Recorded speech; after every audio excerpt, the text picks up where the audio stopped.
BMS academy में आपका स्वागत है। हमने पिछले सेशंस में काफ़ी सारी ऑब्जेक्ट्स से काम करना सीखा। हमने काफ़ी सारी शेप्स को ड्रॉ करना सीखा, टेक्स्ट टूल के बारे में जाना, टेबल्स के बारे में, ग्राफ्स के बारे इत्यादि के बारे में हमने सब सीखा। आइए इस सेशन में हम उन सब की डायमेंशंस को किस प्रकार से आप इंडिकेट कर सकते हैं कोरोड्रा में, उसकी जानकारी लेंगे। हमारे पास यहाँ डायमेंशंस के लिए स्पेसिफिकली एक अलग से सेगमेंट दिया गया है जिसमें काफ़ी तरह की डायमेंशंस यहाँ पे शामिल हैं, जिसमें सबसे पहले पैरेलल डायमेंशन है, हॉरिजॉन्टल और vertical dimension, angular, segment dimension और एक टूल अलग से 3 पॉइंट कॉल आउट। तो आइए बारी बारी से इन सब के बारे में समझते हैं। सबसे पहले हम पैरेलल डायमेंशन की बात करते हैं।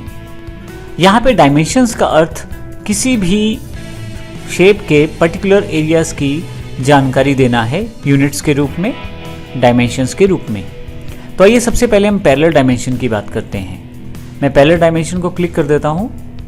मेरे पास यहाँ पे लाइन अवेलेबल है। मैं पहली नोड पे क्लिक करता हूँ, माउस ड्रैग करते हुए दूसरी तरफ आता हूँ और अब यदि मैं इसको बाहर की तरफ लेके जाऊँ, जहाँ मैं डायमेंशन स्पेसिफाई करना चाहता हूँ, वहाँ क्लिक कर दूँ तो मेरे पास इस पर्टिकुलर लाइन की पैरेलल डायमेंशन स्पेसिफाई हो जाएगी। क्योंकि मैं यहाँ पे इंचेस में काम कर रहा हूँ तो मुझे यहाँ पे जानकारी दी गई है 2.45 इंचेस में मेरे पास ये डायमेंशंस अवेलेबल है। अर्थात एक तरह से ये इसका साइज है जिसको डायमेंशन द्वारा स्पेसिफाई किया गया है। इसके साथ ही यदि आप डायमेंशंस की यूनिट्स को चेंज करना चाहते हैं तो वो भी कर सकते हैं, या कोरोड्रा में काम करने की यूनिट को चेंज करना चाहते हैं तो वो भी कर सकते हैं। उसके लिए आप इंचेस पे यहाँ पे डबल क्लिक करें, आपके पास ऑप्शंस खुल जाएंगे जहां से आप यूनिट को डिफाइन कर सकते हैं। मैं अभी इसे क्लोज कर देता हूं यहाँ से, क्योंकि मुझे अभी इंचेस में ही काम करना है। इसी तरह से आप पैरेलल डायमेंशन के नीचे हॉरिजॉन्टल और वर्टिकल डायमेंशन का प्रयोग कर सकते हैं। मैं क्लिक कर लेता हूं। हॉरिजॉन्टल डायमेंशन बिल्कुल उसी तरह से कार्य करेगी जैसे पैरेलल में कार्य किया था हमने। आप क्लिक करें एक नोड को, दूसरी नोड को, और ऊपर की तरफ क्लिक करके छोड़ दें। आपके पास 4 यूनिट की ये दिखाई गई है डायमेंशन हॉरिजॉन्टली। इसी तरह से अगर मैं वर्टिकली देखना चाहता हूं तो फिर से इसी टूल को सिलेक्ट रखता हूं और पहली नोड से दूसरी नोड तक जाता हूं और बाहर की तरफ क्लिक करके छोड़ देता हूं। अब देखेंगे यहाँ पे 4 यूनिट इस तरफ भी दिखाई गई है। मैं यहाँ पे यूनिट वर्ड इसलिए इस्तेमाल कर रहा हूँ क्योंकि मेरे पास इंचेस है, तो हो सकता है आपके पास अलग तरह की यूनिट हो, जैसे फीट। तो उस तरह की यूनिट को आप स्पेसिफिकेशन में रखें और उस तरह की यूनिट ही आपके पास यहाँ पे दिखाई जाएगी। इसके साथ ही हमारे पास नेक्स्ट एंगुलर डायमेंशन अवेलेबल है। एंगुलर डायमेंशन एंगल्स को शो करने के लिए प्रयोग होती है। इसके लिए मैं जिस जगह से मुझे एंगल कैलकुलेट करना है वहाँ क्लिक करता हूँ, लाइन थोड़ी दूर तक लेके जाता हूँ। अब आप देखें आपके पास यहाँ एंगुलर एक एंगल दिखाने के लिए ऑप्शन अवेलेबल है और मैं यहाँ लाके जहाँ छोड़ूंगा उसे, वहाँ तक उसका एंगल मुझे स्पेसिफाई दिखाया जाएगा। इस और इस लाइन के बीच में 90 डिग्री का एंगल है जो मुझे यहाँ जानकारी दी गई है। मैं यहाँ स्टार पे आता हूँ और इस एज को सिलेक्ट करता हूँ और यहाँ से एंगल कैलकुलेट करना कोशिश शुरू करता हूँ और यहाँ जाके क्लिक कर देता हूँ।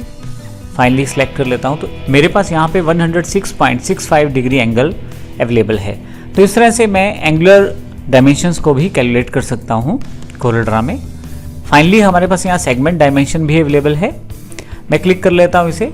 अब मान लीजिए आपको ऊपर वाले और नीचे वाले सिरे के बीच की डायमेंशंस कैलकुलेट करनी है, तो ऐसे केस में आप सेगमेंट डायमेंशन का प्रयोग कर सकते हैं। सेगमेंट डायमेंशन से आप आसानी से टिपिकल इमेजेस की डायमेंशंस को कैलकुलेट कर सकते हैं। जैसे मुझे स्टार की डिफरेंट डायमेंशंस को देखना है, मैं यहाँ क्लिक करता हूँ, फर्स्ट डायमेंशन, यहाँ क्लिक करता हूँ, दूसरी डायमेंशन अवेलेबल हो जाएगी, यहाँ क्लिक करता हूँ, तीसरी, और इस तरह से मैं यहाँ कैलकुलेट करते हुए अलग अलग डायमेंशंस को प्रयोग कर सकता हूँ और देख सकता हूँ कौन कौन सी डायमेंशन को यहाँ प्रयोग किया गया है। तो इस प्रकार आप सेगमेंट डायमेंशन का प्रयोग कर सकते हैं। फाइनली आपके पास नीचे की तरफ 3 पॉइंट कॉल आउट दिया गया है।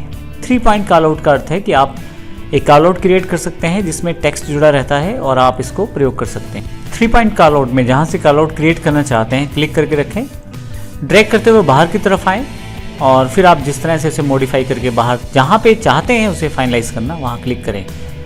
आप देखेंगे एक एरो अवेलेबल हो गया है, लेकिन लास्ट में टाइप करने के लिए आपके पास टेक्स्ट टूल भी अवेलेबल है। मैं यहाँ कुछ भी टाइप कर सकता हूँ और फाइनली मैं सिलेक्ट कर सकता हूँ। इस तरह से मैं 3 पॉइंट कॉल आउट का प्रयोग कर सकता हूँ। तो इस प्रकार से हमने इस सेशन में देखा किस प्रकार हम डिफरेंट डायमेंशन टूल्स को प्रयोग कर सकते हैं अपने जो ऑब्जेक्ट बनाए हैं उनकी डायमेंशन स्पेसिफाई करने के लिए। इसमें हम अलग अलग तरह के डायमेंशंस को प्रयोग कर सकते हैं। और फाइनली हमने 3 पॉइंट कॉल आउट को भी देखा, जिसमें हम टेक्स्ट जुड़ा रहता है लास्ट में, उसका प्रयोग कर सकते हैं और किसी भी चीज़ को थोड़ा सा दूर से स्पेसिफाई कर सकते हैं। धन्यवाद।